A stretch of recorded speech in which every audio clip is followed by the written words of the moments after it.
Hello and welcome to Last Time On. This is the podcast for people who want to watch all this prestige television, but who has time for all that? I know I don't. I'm Xhafer. And I am Ben. And we are 9 episodes into our podcast, Ben, and we have finished Breaking Bad. Yeah. We're talking about the finale, Season 5, Episode 16, Felina. I'm glad we made sure there was the rule that we have to watch the pilot and the finale. Yes. Because this was wise. This was great, but also I'm just like, I wanted to watch more Breaking Bad. Oh, I'm gonna watch more Breaking Bad. I've had to stop myself from watching more Breaking Bad until we record this episode. I feel like, well, we'll talk about it at the end, what we're going to do going Do not forward. watch any of it until we have done our recap episode. Yes. So we can actually be surprised by stuff. And, Xhafer, I'm going to say, you might want to watch more Breaking Bad, but we're going to have another show to watch.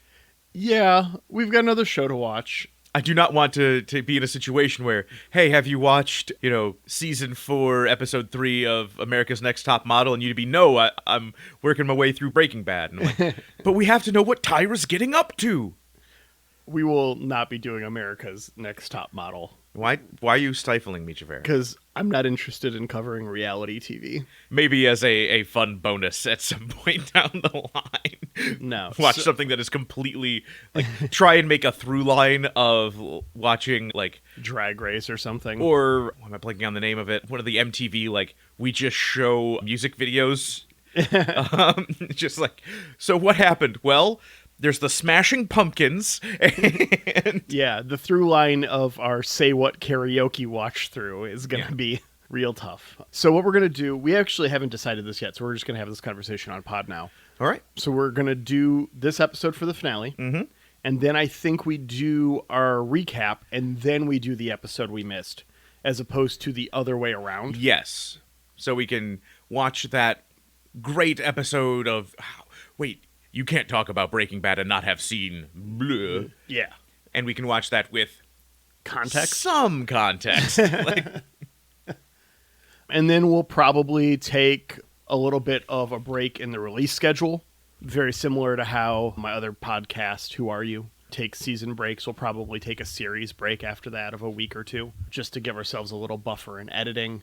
Oh, and then our predictions. Yes. Do matter. When we do the walkthrough recap, we're going to find out whose predictions were actually correct or not, score off that, and then whoever got the most points picks the next series, which we'll announce at the end of the episode after. Yep. So that way the person who gets to decide has a little bit of time to think about it. I'm going to just lay this out right here, Xhafer. Yeah. If there is not confirmation one way or the other on what happens to Bogdan, he got run over by a car in the car wash. We'll look it up, Ben. If that character just never appears again, it's because he got run over. It is decided. It is decided. It is decided. It is decided. You are no gentleman. And neither are you. He probably shows up when they buy the car wash. But that's he shows all in up the by past. being run over. What I wasn't expecting to show up was snow at the start of this episode. No. That was a surprise. Yes. And so we open in media snow. Walt is looking for a car that is unlocked. And in a bunch of Californian writers trying to write about how a car acts under the snow even though they've never seen it, we get somebody opening a snow-packed car without just a pile of snow falling into the driver's seat. He's able to close the door without all of the snow falling off the driver's side door and try and get this car going. Yeah, he tries to hotwire this car. He gets a screwdriver out of the glove box. That's why I never keep a screwdriver in my glove box. And do you think he gets it out and realizes I don't know how to hotwire a car? Because he kind of just stops. Well, he sees the lights. There's some police come up. Yep. He's clearly on the run. And he just kind of is all like, oh, if I start this car right now, that might give away my position. But if the writers knew anything about snow and cars, the police officer would have been like, hey, here's a car with all of the snow off the driver's side door. Maybe I'd take a look-see. I think they were on the other side. I think the cops approached from the passenger side, so they wouldn't have a chance to see it. Okay. It was my read on that scene. So we get Walt finds the keys, And starts the car. what else does he find? A Marty Robbins cassette. Yes, I was going to say, we get El Paso. Yes. This is, of course, foreshadowing how Gomez, our king of El Paso, is so close to Walt. Wait, man, you're cutting me deep bringing up Gomez so early. I know. This is actually hurting me. Now, Xhafer, I do Yeah. have a question because he finds the keys underneath the sun visor on the passenger seat. Yeah. In a previous episode, we talked about my absolute fear and being terrified of the idea the abject horror. of leaving a key on the back tire. Have you ever known anybody to leave keys under a sun visor? I've never known anyone to leave keys in their car except locking themselves out of their car. Oh, I've done that. I've done that many times. Once while the car was running. Same. I did that in high school once. Yeah. But the sun visor is another, and I've learned the hard way to ask, is this just my own personal experience not having run into this? Or is it a Hollywood trope that doesn't really exist? I was humbled by finding out school nurses actually exist in the real world. I've seen many movies, including Independence Day, where keys are hidden under the sun visor. I have never known anyone to actually do this. Also, Xhafer, do you know anything about Marty Robbins, the performer, the singer? I know that he was one of my dad's favorites. That makes a lot of sense. Yeah. Yeah. I mean, Big Iron is a song that regularly makes it on my playlists. I've known it for decades, and it was in Fallout New Vegas. Yep. Yeah. And so it kind of became popular again through that means. But it's just like a song that my dad used to play, you know. Marty Robbins is the kind of guy where he was a country music musician / NASCAR driver. Shane, if you ain't first, you're last. You know what I'm talking about? That phrase, trademark, not to use the tradition of Ricky Bobby. Did not know that. Yes. So he is one of those guys where you're just like, okay, well, you lived the lifestyle, my dude. Wrote 500 songs, put out 60 albums. Wow. Just don't look into his politics. I'm going to guess I won't be surprised. No. If you hear country western musician / NASCAR driver, political views, Your brain makes a decision for Yeah. you, and it's the correct one. he's not a 50s country musician where it's like, no, we hate the government and all authority. This is after that. We see a New Hampshire plate as Yes. Walt gets gas, which is presumably where he stole this car from. We get confirmation of that later. That confused and confounded me, but we'll get to that when we get there. We see a trunk full of cash. And drugs. He's still drinking water from a gas station hose. Yes, he doesn't go in to, like, get something from the cooler. He doesn't spend $1 on a water bottle. No. We see Walt use a payphone. Mm-hmm. Which, hey, he happened to be somewhere that still has a payphone in, Wherever. also in, the 2000s. Yeah. Yep. And he calls Susan. Yep, pretending to be David. David Lynn from the New York Times, asking about getting a photo of Mr. and Mrs. Schwartz for their article and looking for a time that they will be around. He gets their information and then waits for them, lets them enter the home, waits for them to turn off the alarm, and then follows them in. Now, them turning off the alarm. Did you notice how many keystrokes their alarm code was? It seemed long. I counted. It was over 20 keystrokes. It's a long-ass That alarm is a code. long code. The sort of thing where I do not want to be like 3:45 a.m. I've been driving for 7 hours. The alarm is beeping at me and I can't remember. Yeah. Or the cat tripped something. And I'm just like, it's 5:3, 5:4, 5:9. I gotta start over. I mean, it might be a pattern that's very easy, like 1-1, 1-2, 1-3, 1-4. Or it could be like my birthday, your birthday, our anniversary. Yeah. Anyways, he follows them in. They open some wine in the kitchen as he's looking at their family photos. Yeah. And they all know each other, but we don't know them. Yes. He empties his trunk of cash, $9,720,000. And after they start talking, and this is some of the pieces fall into place for me during this conversation.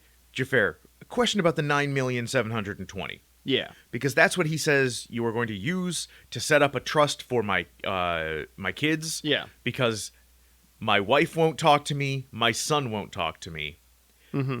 And they're like, why would we do this? And he says, because you're also going to donate $28 million to the charity of like helping people whose lives were destroyed by meth.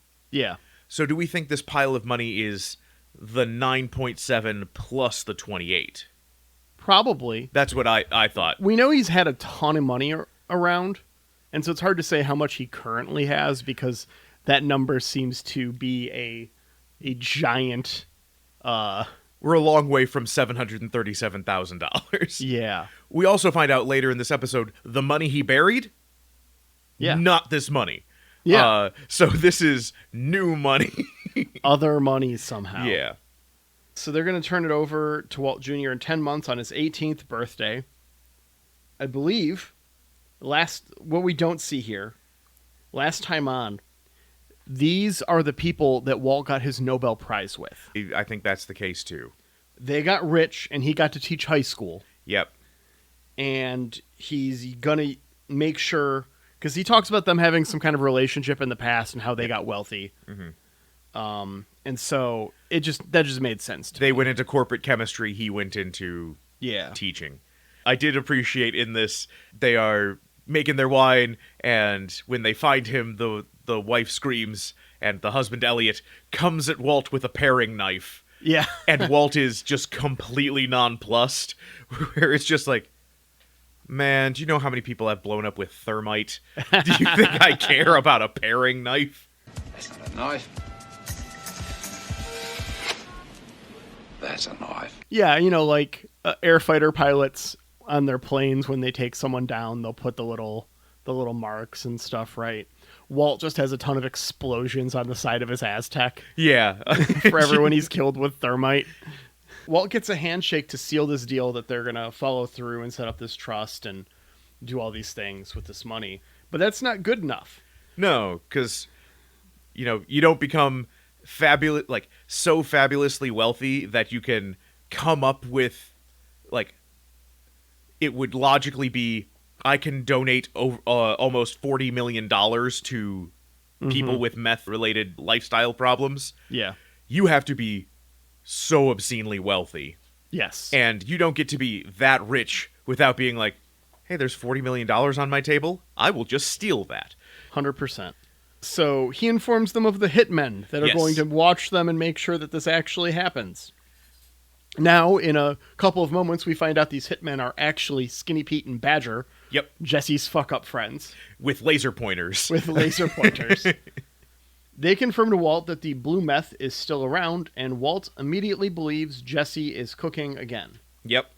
Pete says he thought Jesse had moved to Alaska, though. We see Jesse has taken up woodworking. But it's just dream woodworking. He doesn't have enough clamps in his dreams, though. That's a problem. You need definitely more clamps as a woodworker. Well, but it seems like he's not gluing anything. It's all joinery. You still would want clamps for all kinds of stuff. Okay. You don't just use them for glue up. So you use them to hold stuff in place while you're doing the joinery. Okay. There's all kinds of things you would use. Well, you don't need clamps when it's woodworking of the mind. That's fair. Because we find out Jesse is not in a beautiful woodworking shop. He is in the Nazi meth shop. Yep. This looks just like Lydia and Todd's Heisenberg's franchise we saw in our previous episode. Yep. And he is chained to a pipe pulley system from the middle of the room. Yep. So he is clearly not there of his own volition. Mm-hmm. Walt returns home and pulls something from behind a power plate, and we see Heisenberg spray painted in the wall, and the home is in a state of squalor. Yes, absolute disrepair. So we get a flashback to Walt's 50th birthday. We get to see Pilot Hank with all of his bravado. Yeah. And then we go to a diner where Walt is having his own breakfast, and he has made 52 out of bacon. Now giving us a firm timeline. Everything has happened in 2 years. Yep. That is crazy. We also see Walt got himself a birthday present. He's got an M60. Some folks are born made to wave the flag. Ooh, they're red, white, and blue. He's hanging out in the background here as Lydia and Todd meet up. He sits down with them and asks to talk for a few minutes. Yep. He says, I just need 2 minutes of your time. Yep. He's devised a new chemical process to remove the need for thieving methylene in large quantities. Yep. Lydia asks him how they knew they were going to be there. And he's all like, this was our scheduled hang. Yes. This is your I meet with my meth cook time. Yeah. Which This goes to plays really, this time. which really shows Lydia is somehow gone from, I let 50-gallon drum of methylamine fall out of my warehouse every once in a while, to I am somehow distributing meth in massive quantities to Europe. Yeah. She has gone up in the world, but she is not a criminal mastermind. Correct. He says he'll teach them how to do this for $1 million. For how much? $1 million. Lydia agrees and sends him on his way, but notes to Todd that this is a setup, and they're just going to kill his ass. Yeah, Todd is just like, but why would we deal with him? What's going on? She's like, Todd, you moron, we're going to kill him. Like, come on. Out in the desert, Walt is assembling some Deus Ex Blastina that runs off his car remote. Walt is building this robot. We see he's still wearing his wedding ring around his neck. Yes. And also we see another example of Walt just being generally good at science. And it's like, no, he's a chemist. He's not an engineer. How does he know how to build this? Where is his expertise? Well, Ben, I feel like you didn't say what happened to her, but I feel like you asked me what happened to her. What the hell happened to her? But I got the van. So I'm going to go ahead and tell you that after Jesse mentioned building a robot, Building Methbot? building Methbot back when they were trapped in the RV and they couldn't get it started, he actually looked into robotics. Became a bit of an amateur. I mean, it could also be, hey, I was trying to figure out a way to automate cooking meth. So he makes some sort of meth Goldberg machine. You just fill all of the beakers and then push the button, and at the right time, the meth just comes out the other end. So after this, we see Skylar. Marie calls with news on Walt. He's in town. Marie is convinced that there's only 3 reasons Walt would show up in Albuquerque: Skylar, Flynn, or herself. Yep. And Hank seems real dead here, and we get confirmation on that in a moment. Yeah, she refers to Hank as in the past tense. Yeah. Also, I feel like Marie is giving herself a lot of credit in this situation. He's definitely coming back for me? No, Marie. But also, she references they found the car he stole in New Hampshire. Yes. How do they know he stole that car? All the meth in the back seat. All the tidy Walter Whiteys. Does he just like leave those wherever he goes? Like the Green Man? Instead of flowers springing up wherever I tread, it's just underpants. The camera pans, and we see that Walt is already at Skylar's. And your host, me. I've been here the whole time. He came to say goodbye. Tonight he's tying up the last loose ends. He gives her a lotto ticket and says that the numbers are the GPS coordinates of Hank and Gomez's body. We saw that lottery ticket in our last episode, because it was the GPS coordinates where he went to find the money. Yeah. So we get confirmation of this later. It seems the Nazis dug up all the money and dumped Hank and Gomez in... The barrels. The money barrels, yeah. Well, just take out the barrel. You got a huge pit. Throw the feds in. Mm-hmm. Which means... R.I.P. my boy Gomez. I mean, maybe Gomez's ghost will show up and fuck something up. Or maybe he punched out. He was buried alive. And you can't keep Gomez down. He admits that he did all of this for himself. Yes. He liked it. He was very good at it, and it made him feel alive. Now, Xhafer, do you think he's telling the truth here? Maybe.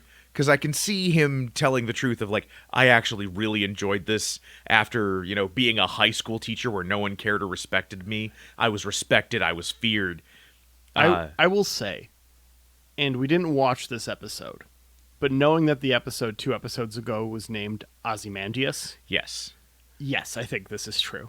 I think that is a no. That enough is to say that this is true. It could also be he was looking upon his works, ye mighty and despairing, and nothing besides remains, where he just watched everything he built just be completely washed away. Yeah. I was reading it and I was just like, could it possibly... Yeah, I do think it means the poem, not the Watchmen character. Yes. To be clear. But yeah, I was thinking, could it be him trying to say what Skylar wants him to say? Because she says, like, don't tell me you did it for the family. And he's like, maybe if I absolve her of that, she can move on. Maybe. So she doesn't have to think, like, our money problems because I refused to get a job because my novel was totally going to come out. I mean, it is very unfair to him of him to place it solely on her. No. But also, we don't know how much she did or didn't try to help fix their situation. Yes. Just because we didn't watch those episodes. I could see it conceivably being, man, I actually really loved being a drug kingpin. It rules. Or I could see it being, I'm going to be dead tomorrow. I'm going to, absolve her of any feeling of complicity in my downfall. You have to understand, drugs can make you feel good. They make you feel on top of the world. You're happy, sure of yourself, in control. He gets a death sentence in the first episode and becomes, who he could be if unleashed. Yep. We see that DE agents are keeping tabs on Flynn as Walt also watches from a distance. Yep, hiding behind a wall, sneaky peeping. Walt rolls into the compound with the Nazis and is escorted in, searched, his keys get taken, and he meets with the Nazis. Walt is going to get taken out back, but instigates with the windmill tattoo enthusiast who reveals Jesse is cooking for them, but is not a partner. No, and this was one bit where, like, this is a great episode, but this is one bit where I'm just, like, having to suspend my disbelief. I forget the name of the head Nazi. He's a head Nazi, so screw him. Jack, okay. I have it in my notes. He's like, take him out back, shoot him. And he's like, fine, yeah, whatever, keep working with Jesse. And he's like, no, wait. You think I'm working with a rat? No, I've just got one enslaved. Let me show you. And it's like, why do you care that Walt is going to be shot thinking differently of you? Are you worried he will get to hell and be like, and Jack works with rats? I'm going to tell all the Nazis here. Yeah. That will really change things in this situation. I'm assuming there was a time jump here, because Walt has hair now. He has a beard. He's not shaved head and goateed. He might have just been shaving his head for a while. Well, he does admit that he was shaving his head. But hair takes time to grow. I mean, hair can grow pretty fast. But he has, 1.5 inches, 2 inches. I mean... There are at least months have transpired. I would put a month. Yeah. I don't know. My hair grows very fast, apparently. I have recently become a shaved headman, and I do have to worry about 5 o'clock head shadow. So I understand the fast-growing hair, but it was just interesting seeing disheveled Walt and them making fun of him for it. Yeah.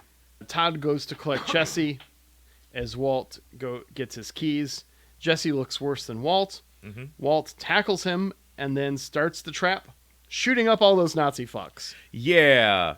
He has an automated machine gun. Now, Walt is on top of Jesse, originally having tackled him, but now clearly keeping him out of the line of fire. Yes. Did you happen to notice what happened to Walt? You mean that he got shot in this scene? Yes. No, I didn't notice until they showed us. I was watching the rest of the people, so I was paying close attention to Jesse in the background, and I was paying close attention to Todd specifically in the background.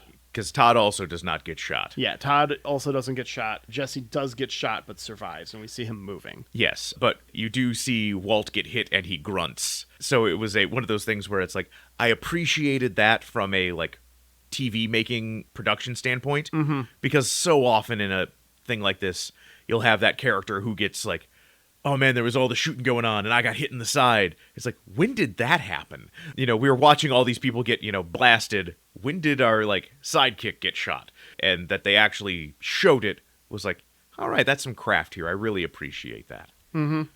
I also appreciated that not all of the Nazis are dead. Like, they're clearly dying, but they didn't fall into the trope of a bullet instantly kills you. Yeah. Definitely not how that works. So Todd, Jesse, and Walt all appear to be the only survivors initially. Jesse chokes Todd. Yes, Walt, with his chains. Yes, Walt finds a gun and kills Jack, who has been severely wounded but still alive. And I loved this because Jack tries to be like, well, of course you're worried about your barrels of money, and if you shoot me out, you'll never know where they are, so allow me to now start negotiating, and Walt's just like, bam! Right. Fuck you, dude.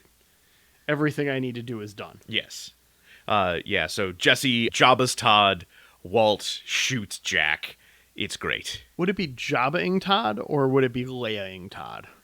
I would say Todd gets Jabba'd. Todd gets Jabba'd. Yes. Leia kills enough people that you have to, Yep. Because she's a badass. Walt slides Jesse the gun. Jesse holds him at gunpoint, but won't shoot until Walt says that he wants to die. Jesse sees that Walt has already been shot and doesn't shoot, instead of telling him he can do it himself if he wants to die. I don't think he's seen that Walt is shot. They show it. They show it later. No, they show it. They show it here. They show it after Jesse leaves. No, they show it here. Okay. He looks down and he's holding his side and stuff. I didn't pick that up. I thought Jesse was more just like, you want me to kill you for some sort of catharsis because you think it'll be good for me? Yeah. No, shoot yourself. I'm not killing any more people. I killed Todd. That is my win. Yep. Todd's phone goes off, and it's a separate ringtone. Yes, we find out that Todd is the kind of guy who has special ringtones for special people. Yep, I should have put that on my predictions because I've been proven right. Yes. It's the tattooed lady, and Walt answers and tells Lydia she's already dead. Yep. All the Nazis are dead. Todd's dead. She's dead. She's got Ricin. poisoned with ricin.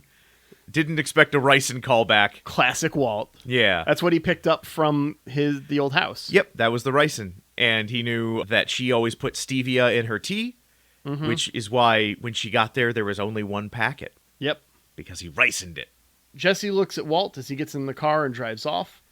Walt goes to the lab at the Nazi compound, and the cops start to drive up.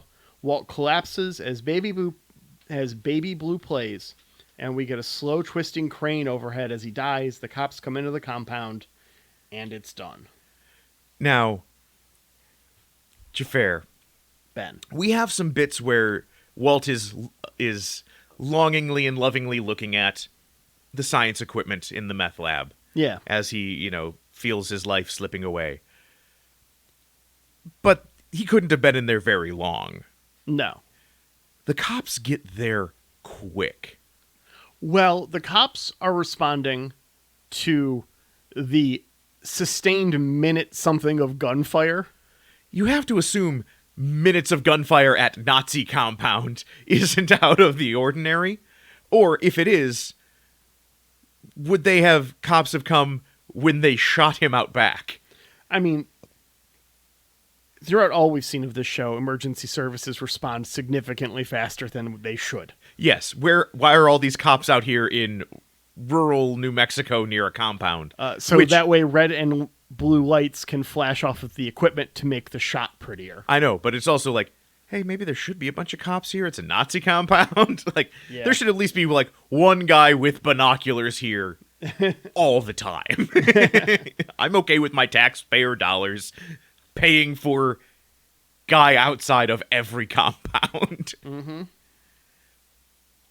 But yes, we do end with Walt dead. Yeah. Whew. So we don't have any more predictions to make. No, the show is over. Unless you want to predict what happens in El Camino. No. Nah. No. So we've been told that Season 3, Episode 10, Fly, is the one to see.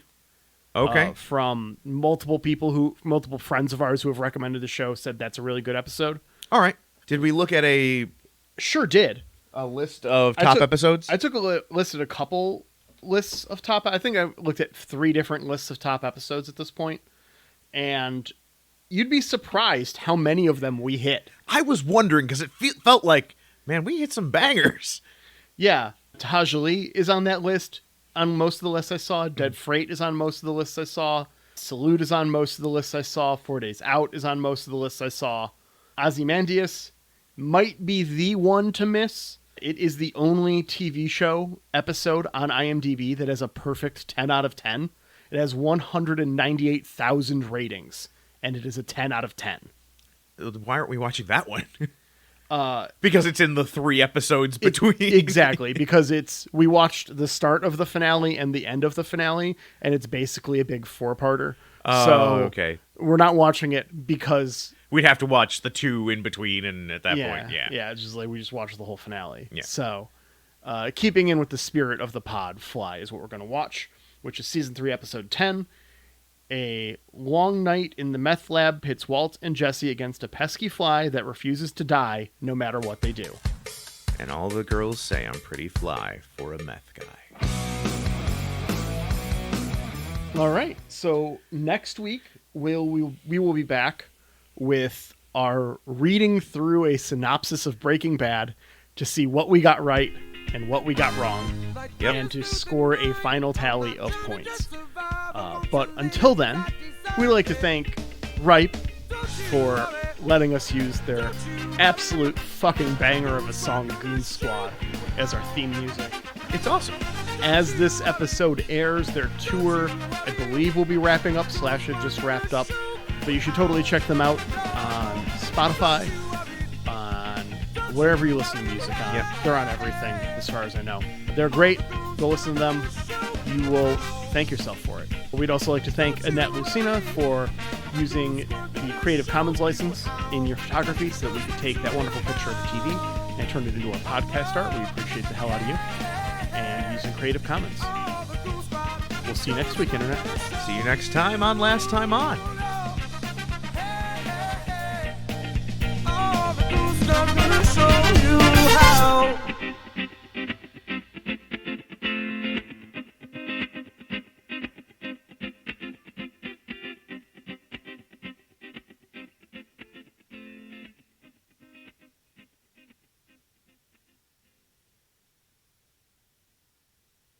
You're a good girl. You didn't fuck up. You were just Being a dog. You're just being a dog. But you're too jangly, girl. You're too jangly, Puffin. You're such a jangly girl. Okay, come here. Yes, you're a good girl. Get some pets. Okay. This is all getting edited out anyways. Or it doesn't, and I don't know. We put that at the end. Okay, stop licking my hands. Thank you, girl. Yes, I know they taste like pizza. Yes, I know you want pizza. No, you can't have pizza.